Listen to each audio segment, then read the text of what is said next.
Good morning. Good morning, everyone. Morning. Good morning. We were talking a minute ago about Mercury being retrograde. I have a classic Mercury retrograde story. A few weeks ago, my computer, within the window, by the way, it stopped charging. And we have a couple of cords. Elizabeth and I both have Dell computers, so we switched them out. Thought maybe a different cord. Nope, it didn't matter. Neither cord, no charging, nothing happened. So my conclusion was maybe the battery was bad, and I brought it to the local computer experts, and they said, "Yep, it sounds." So they ordered me a new battery, and it came in, and I came back from the computer place. I plugged in the laptop, and it charged right up, and I was so happy. And that was the last time it charged up. It doesn't charge up anymore, and so, I mean, the bottom line is, it's my work provides me with the computer, so they're going to give me a new one, which is nice. But it's just kind of, so today the reason for that story is today I'm on my tablet. I've never attempted to teach on the tablet before. So advantages and disadvantages, I guess.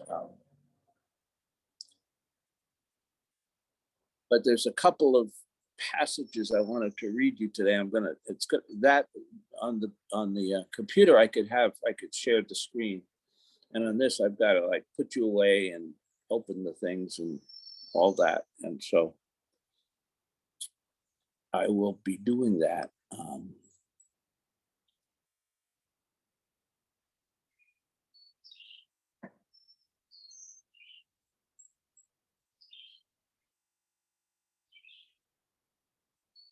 One of the things that's absolutely striking to me, and striking in a negative sense of that word, is how many challenging, difficult, painful things are arising these days. And we might say, well, they always are. And yes, they always are. And yet, we had just kind of digest in Buffalo when this awful thing happened in Texas. And that just hit me really, really hard this week. Really, I don't, harder than most things. And I really went into a deep funk for a bit.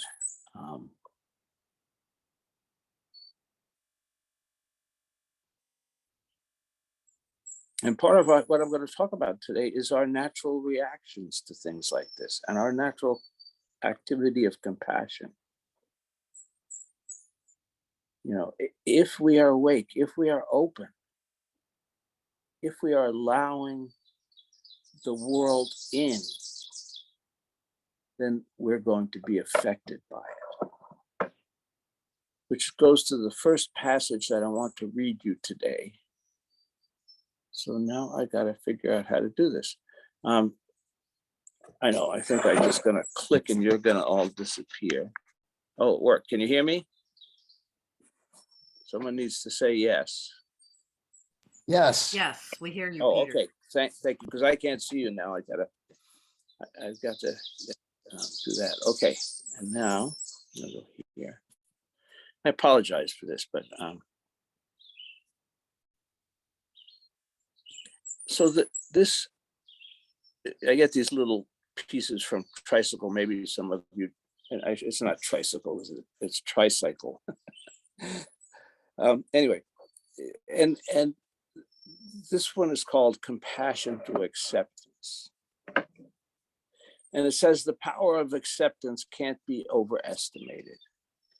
Accepting the basic fact of the suffering and pain we witness And remaining willing to experience it is what allows us to access our innate capacities for compassion.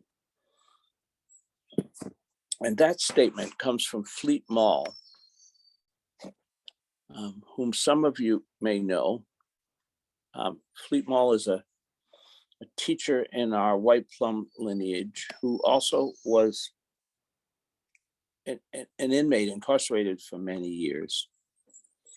And his life transformed through Zen.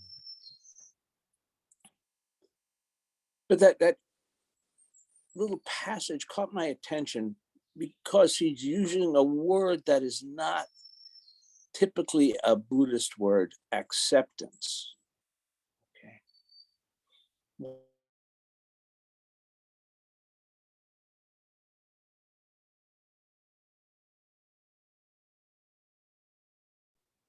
Because acceptance, this is my take on it, acceptance requires the presence of an active self. It requires the presence of an active self. So, for example, you can't construct a sentence about acceptance without talking about my acceptance.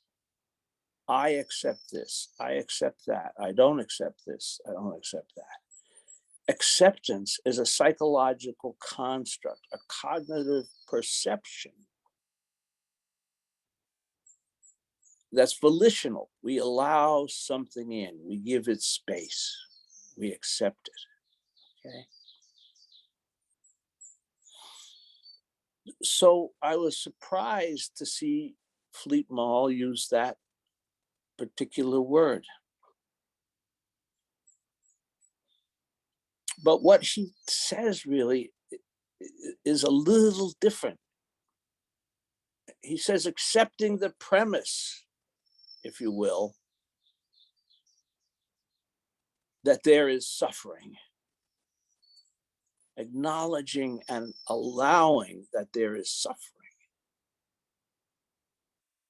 Accepting that is what he sees as the gate to compassion. Now, that may seem like a subtle difference, but it's an important difference. You know, again, acceptance, many things like, like 12-step programs teach about acceptance, right? And as a way to not be too perturbed in our lives. But this is essentially accepting that there's going to be perturbations. So did I just make that word up, or is that a real word? Okay. It's accepting that shit's gonna happen. People suffer horribly in this world. Look at those poor people down in Texas this week. Unimaginable, right? Unimaginable suffering. The people in Buffalo a couple of weeks ago, unimaginable suffering. And I could bring up 1,000 other examples of what's happening right now, today, We're just kind of catching our breath from COVID, although it's clearly not done. In fact, Elizabeth, I think, has it right now, although she's failed the test twice. So she has it. She is doing a very good job. But it's here. It's still here. And now we're talking about monkeypox. And I know the infectious disease people are saying, well, monkeypox isn't going to be that big a deal. Well, it's going to be a big deal if you get it, So it's kind of like that. But I believe we've entered the age of the pandemic. The level of population in the world and the encroachment on jungle ecosystems and other places where some of these things live, or where humans haven't particularly gone before, means that we're going to, the Antarctic, they just said this week that they're finding antibiotic resistant strains of bacteria in Antarctica where the ice has melted. And so I'm sure they're going to do everything they can to keep those from getting here. But we're in the age of the pandemic. We can't, you know. And so to some extent, what I think what Fleet and Wohl is saying, we've got to accept that reality. We've got to say, to see and recognize that many terrible things are happening. And again, I don't know that it's important to quantify. Are they more? Are they less? You know, da da da. But the fact is, they're almost incessant right now, right? And it's magnified through. You know, it used to be that we only knew about the suffering in our own village, our own community, or maybe the next community over. And those of us in Maine, if there was some calamity in Boston, we might hear about it a month later. Right? And now we can instantaneously, if something happens in Sri Lanka or Bora Bora, it doesn't matter where on the globe, we hear about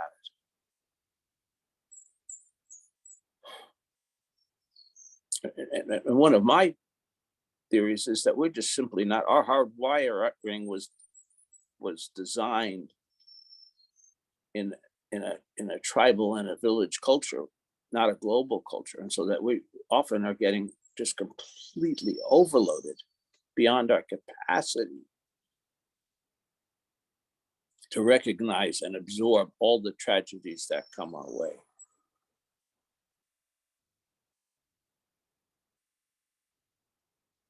And that's what our media does today, our electronic, communications, it amplifies those things, right?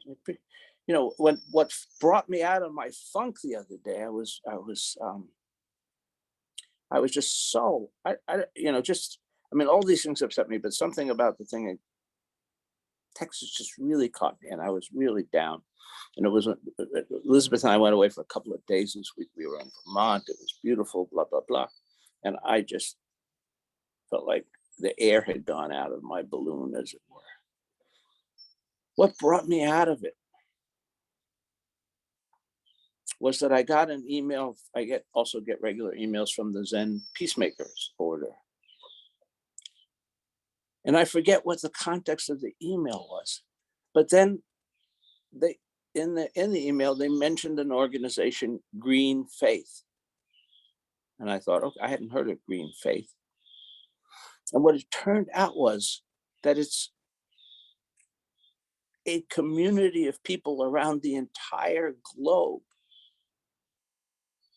who are responding to climate catastrophes, among others.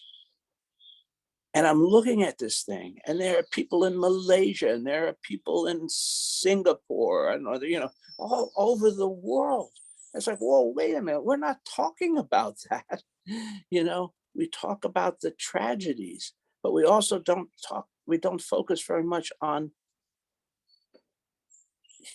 the positive efforts and the human resilience, which is kind of interesting, because what it says to me is that, yes, these painful, challenging, frightening things are true, and there's another side, and we don't often see that other side because of the nature. If your job is to sell, we don't sell newspapers anymore, but blog hits or however then you need sensation. You need terrible things, because those attract people's attention more.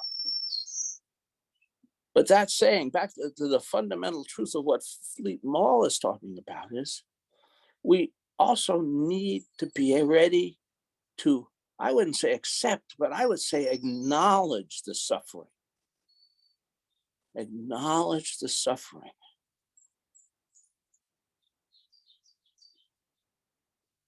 We cannot, if we are functioning as bodhisattvas, if we are living our vows, we cannot just shut those things out and ignore them.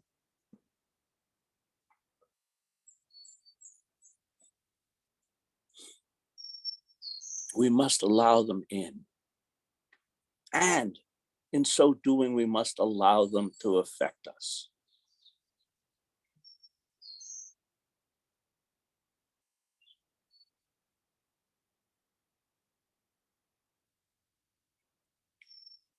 No, so it was a personal, I spent a part of my life very, very shut down. And during that time, I was farming and I had animals. And at least I somehow believed that I had to be completely insensitive to the fate of those animals. Because sometimes I had to kill them. Sometimes I had to send them to the slaughterhouse. And so I learned to turn off some of my emotional responses. And it's taken me years to restore those, to not shut down, to allow myself to be affected, to allow the suffering in. Because only by allowing it in can I respond to it. That's the beginning point. Now, that said,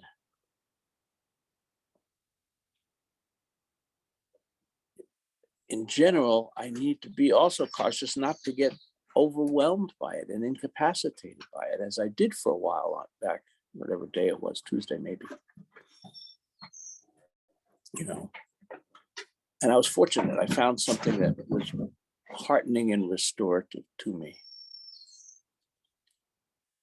So that's the risk that we take when we let the world in. When we, to use Fleet Mall's term, accept the reality of the suffering.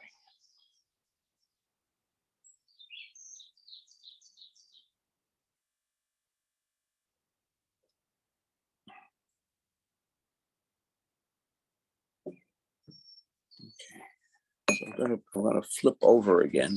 Give me a moment here.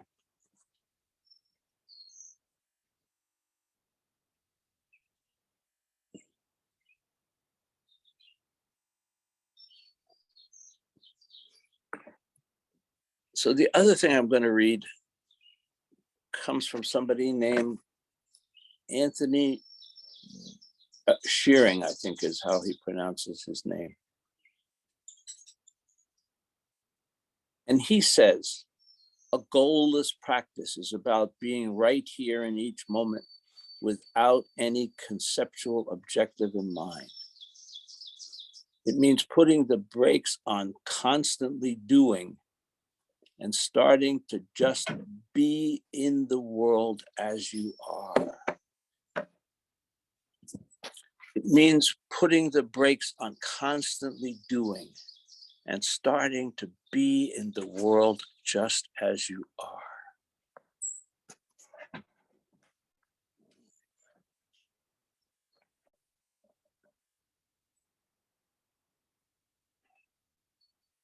And that actually relates, this is going to somehow tie back to what I was talking about with Fleet Mall. But, this is an important concept that I hope I've been emphasizing recently,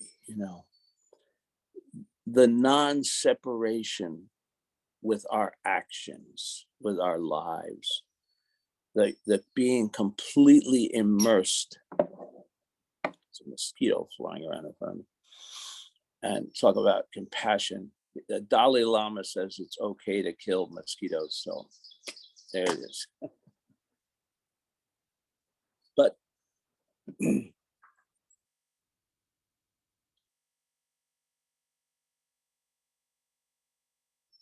yeah, so this idea of living our lives fully, being fully immersed in reality, not being separate.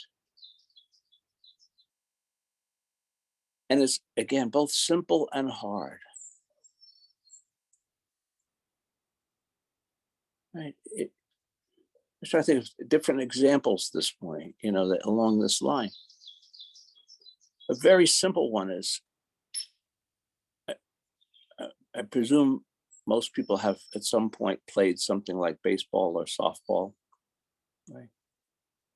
And when you're up there, right, you're up at bat, and you're facing the pitcher. And the pitcher is going into their wind up, and they're throwing their leg up in the air and all the things that pitchers do. Could make it like very zen. Like at that very moment, what were you thinking? Hopefully, well, if you actually hit the ball, you probably weren't thinking. You weren't separate. You weren't analyzing, right? If you were doing that, you missed the pitch.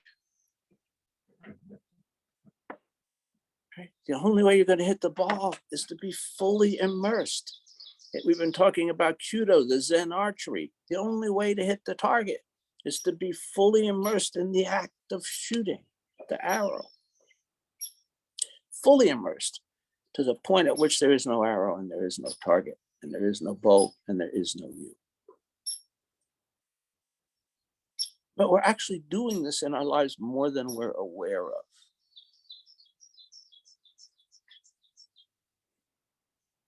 So what we're really talking about is amplifying that through immersion, not watching or analyzing or measuring or counting, but immersing, living fully in each activity that we do in our lives until that just becomes automatic.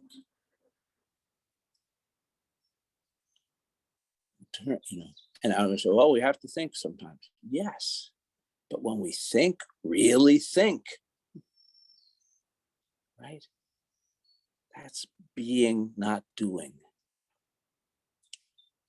Immersing ourselves completely. And if what's in front of our eyes is suffering, then allowing ourselves to be immersed completely in the suffering. Many years ago,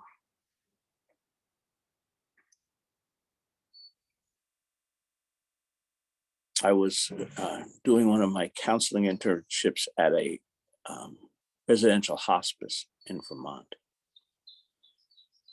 And a Tibetan teacher was visiting and asked if he could come and speak with the hospice workers. And so he did. And he had a Q&A period with the staff. And one of the women asked him in a very sincere question, when I am witnessing all of this suffering, how do I protect myself? And the Lama's response was, that is exactly the problem. That is exactly the problem. What did he mean? He meant that when we start thinking that we need to protect ourselves, we're creating that separate self that then needs protection. When we're fully immersed, when there's no separation, there's nothing and no one to protect. There's no need for protection. Whatever it is, passes through. The white clouds and the blue sky. The white clouds don't transform the blue sky.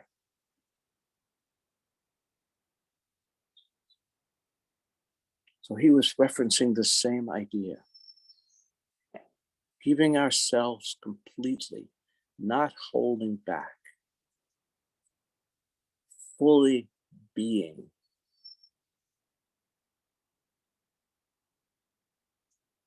Being is non-separation.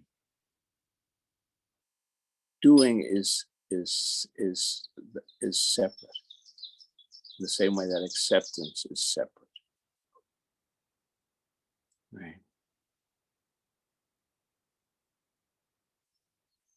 I am doing this, that, whatever. Always has that subjective perspective. Would we say I am being? I mean, we could, but I don't think we would.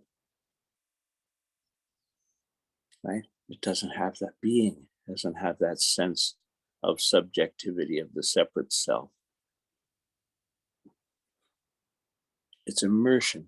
It's living fully.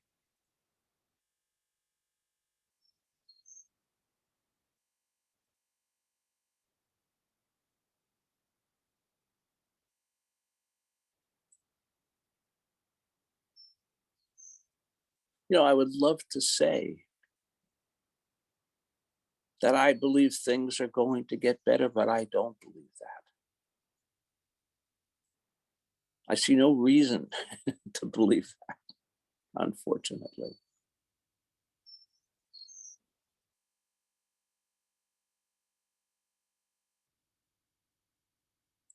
Except for those lovely people in that Green Faith organization and others like it. There are many, many, many people who care. There are many, many people who are trying. There are many, many people who are working to change this world. And my hope is that they will prevail, that we will prevail.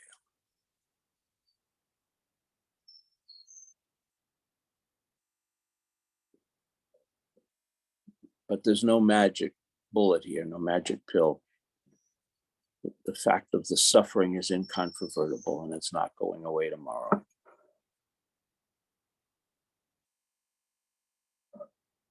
And since impermanence is the root of a lot of suffering, and impermanence is a fact of life, it's never going away.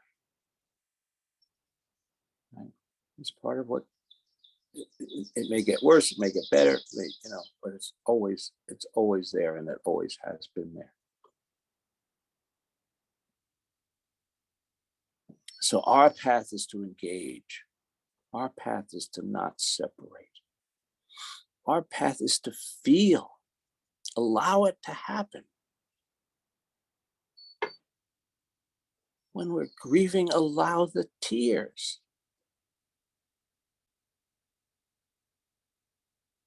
When we're happy, allow the laughter.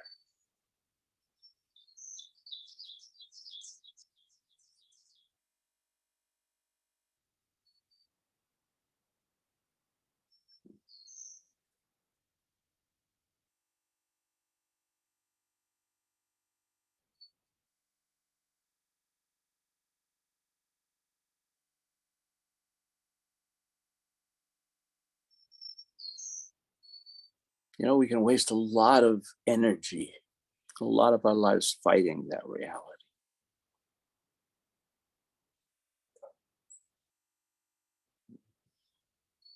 There's some woodpeckers flying around here. They're distracting me. Hey, this is Zen. Go away.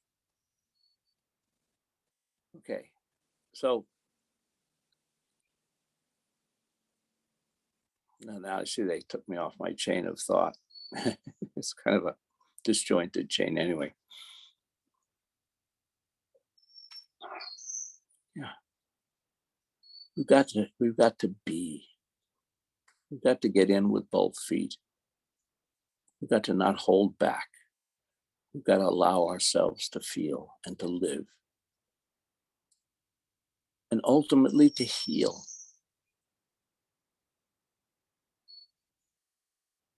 To heal ourselves, to heal our friends and families, to heal our world.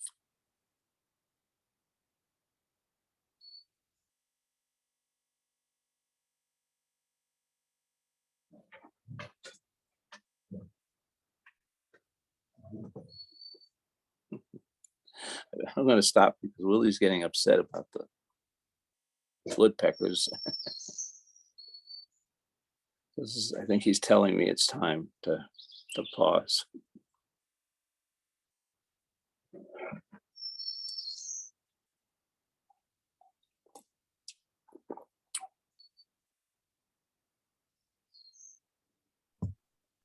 It's Molly. Go ahead, Molly. I would say I felt equally distraught and crushed over what happened with the children getting shot at the school and the whole situation with the police. And I was almost going to reach out because I was on so taken aback by just the evil and the anger, and I did a bit of crying and a lot of that's about how I got through it. And as you said, it's not going to be the last of it. It's just going on and on and on. Yeah, that's what got to me particularly, I think, about this one that made me so upset. Is thinking, okay, now we're going to hear thoughts and prayers. Then we're going to hear, we've got to do something. We've got to change this. We got to stop that. And then we're going to hear nothing, and that's every time. And I don't care which side of the political spectrum people are on, they do nothing. They make wonderful platitudinous statements and resume business as usual. I guess that's what made me particularly crazy about this one, with the loss of the lives of those kids. I was thinking, Peter, when you were talking about acceptance, I think it's Stephen Batchelor who lists the first of the Noble Truths as fully know suffering, not just keeping it as an abstract concept, but truly being fully open to suffering and then moving to the next of the truths. That's actually quite beautiful and a powerful. I like that. Just to say there is suffering maybe is a little scant, and it doesn't really point the direction.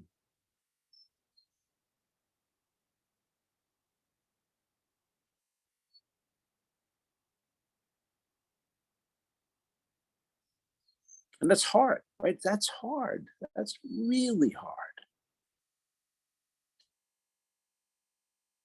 We don't want to do that.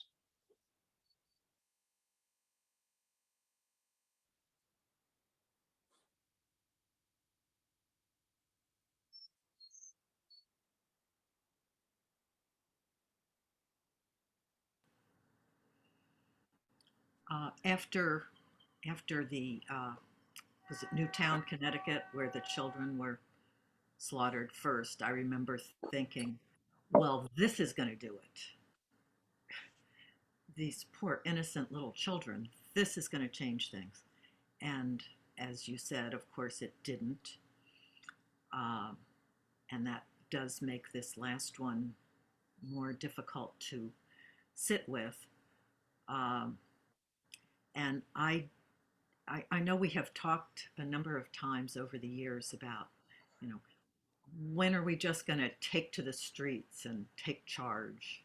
And I don't know when that is, but I did find that on June 11th, there is a March for Our Lives.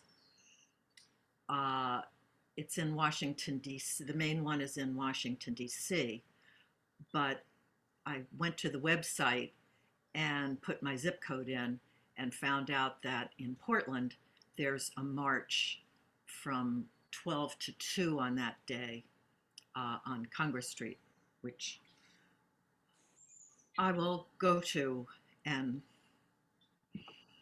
express my compassion that way. So you might check the website, March for Our Lives.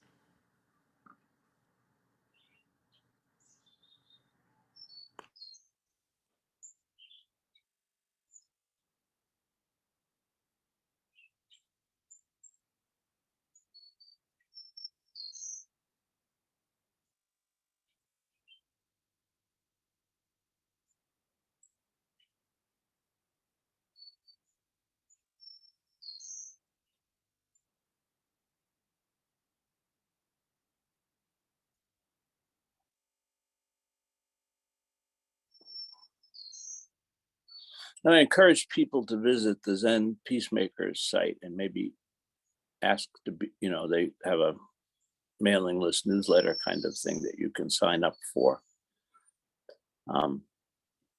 Because they're connected with a lot of issues and a lot of people around the world. And, I mean, their primary thing are the retreats that they do at various places around the world that have encountered destruction and horror. And I think the one that they have coming up, or I think it is at in South Dakota on one of the Lakota reservations. But unfortunately, at least for many of us, they're just too expensive. I think they're wonderful opportunities to interact, to open our hearts and to allow our compassion to flow, but they are also costly. But as far as a source of information and connection to people that are trying, that are caring, that are living, trying to live that model of not knowing, bearing witness, and responding with loving kindness and compassion, it's a good source of that.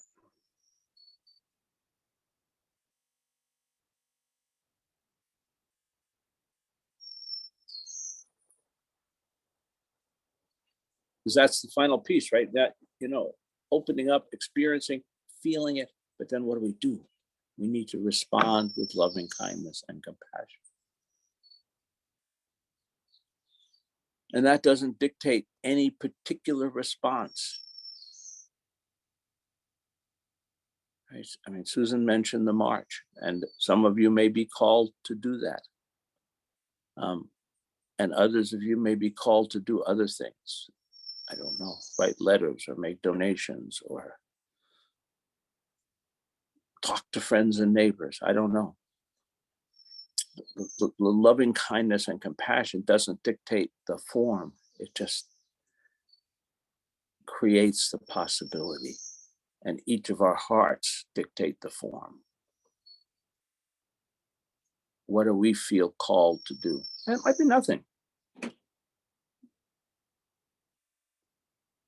But I tend to believe that even the act of shedding a tear is powerful.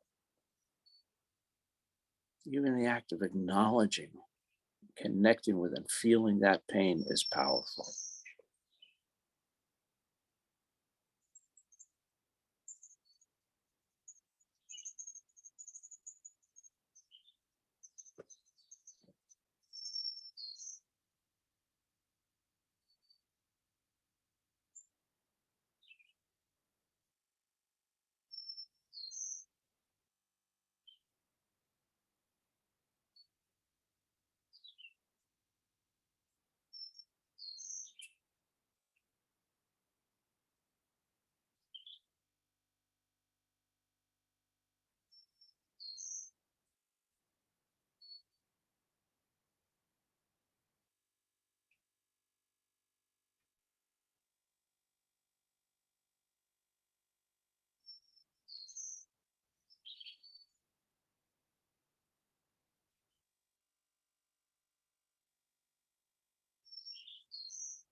It's not easy. The Dharma is not easy. Living with the Dharma is not easy. Manifesting the Buddha way is not easy.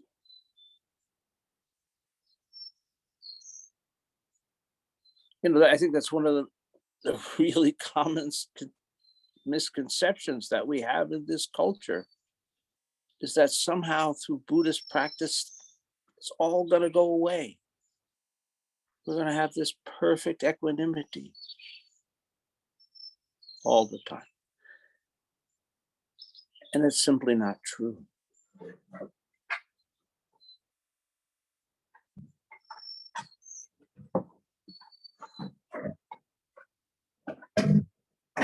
And yet at the same time, if we fully engage, if we do not bring our egos constantly into the forefront,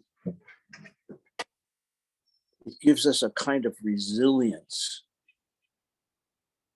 that we wouldn't have otherwise.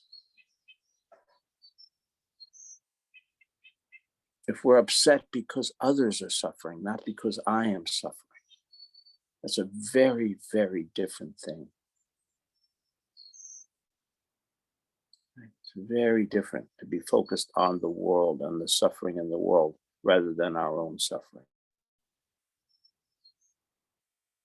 That's a big piece of our practice, right? Most people are focused on their own suffering. That in part is probably why we aren't doing anything. Right? Because we can engage a process of denial that says, well, that was in Texas. That didn't happen here. That was in Buffalo. That didn't happen here.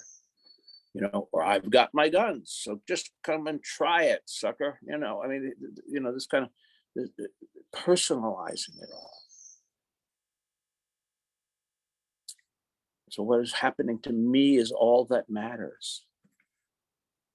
That's the disease of our culture. As a culture, we are not a community. When we're a true community, when our hearts are truly open, what happens to any one of us happens to all of us. What happens to those families in Texas should happen to every family in America in terms of our feeling and responding. But we don't. We close it off. We shut it away. We make it about someone else, someplace else. And we're preoccupied with our stuff. The story I tell once in a while, and I apologize if I'm retelling it. Years ago, when I lived in Augusta area, I used to spend a fair amount of time sitting in Panera's because it was a good place to write. And I, have my coffee and write there. And one day, an older man, I was younger then and he was older, came over and sat down next to me, and we struck up a little conversation. And this man, it turned out he was traveling in his motorhome, one of those big things. And because the Panera is near Walmart, the Walmart lets people park those motorhomes on their parking lot. So he, on his journeys between the South and the North, would stop at this Walmart and so on and so forth. And so we're talking. And he was probably in his 70s at the time. And it turned out that he was one of the most miserable human beings I have ever met.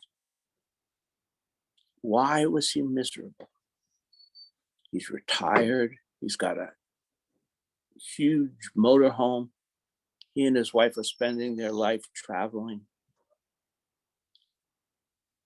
Well, he told me why he was miserable. He was miserable because he couldn't afford to buy a new motorhome. The motorhome he had was aging, and a new one would cost $450,000, and he didn't have $450,000. And that may sort of sound a little absurd, but this man, he was truly suffering. And then he told me, used to be that he and his wife used to be able to go out every night to a four-star restaurant. And now they can only afford to do that once or twice a week. And he was suffering. And I mean suffering. He was miserable. So it may sound absurd. You can only go to a four-star restaurant once or twice a week. Most people can't afford to go at all. You can only afford the old $300,000 motorhome. Most people can't afford a motorhome at all. But hey, that's where he was. Why? Because he was the center of his own universe completely. It was all about him. So then he got going about why this was happening to him. And it was that guy, Barack Obama. Because he had the Florida prejudices. So Obama was doing everything for the Mexicans, and that's why he couldn't get the motorhome. And you know, at that time, this was at least 10. Well, when was, 2000? This might have been 12 years ago. Let's say 2010. I had never encountered anybody like this. It was fairly astonishing. And now we've got a whole, movement in this country of people who think like he does and act like he does. Right. And they are suffering. And I don't think, we can underestimate that. As absurd as it might seem, they are so wrapped in the core of their self and their own suffering that they cannot empathize with another human being. Right? That's the crux of what's going on in this country today. We are not a community. We do not respond to the needs of others. We don't care about others. We care only about us. And that's why this Dharma is so important.